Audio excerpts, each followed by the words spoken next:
Hi guys, for this video, i-share ko sa inyo yung aming paggamit ng gasol. Or this time, yung gagamitin namin is gasol. Kahit nasa probinsya kami, and then maraming kahoy. Kaso lang, yung kahoy dito is malayo. So, hirap na kami ngayon dahil tag-ulan na.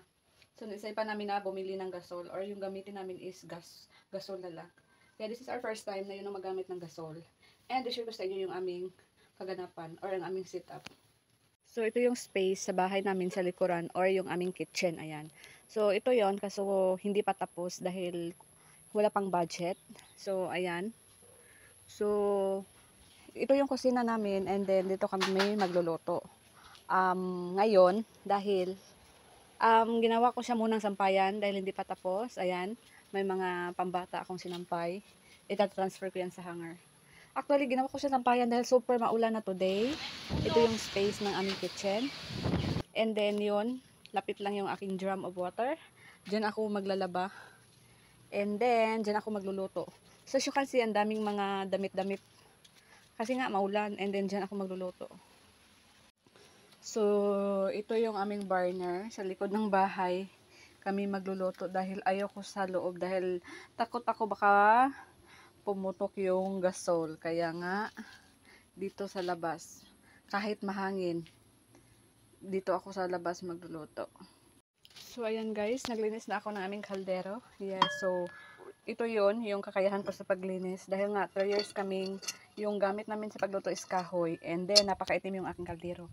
And this time, nilinisan ko. So, wala akong masyadong kagamitan sa paglinis. Kaya ito yung kalalabasan. Pero okay lang. So, ayan na guys, nakaluto na ako and pinasok pala namin sa loob ng bahay kasi super hangin sa labas. Kaya hindi natuloy yung paglagay namin sa labas. And then, as you can see, merong bread yung aking pagluluto sa babaw ng kaldero para mas mainit or para uminit yung bread. And then, yes, ito yung view early in the morning. So, nagpa-fog siya dahil napakalamig dito and this is coffee time.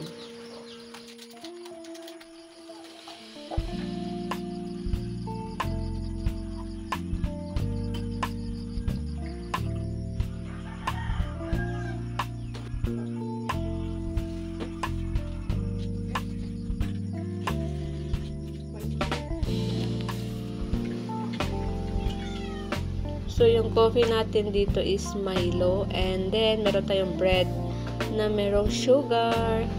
So, malaki yung ating bread. At saka ito yung favorite ng anak ko, yung bread na malalaki with toppings inside. Kaya, coffee time start now.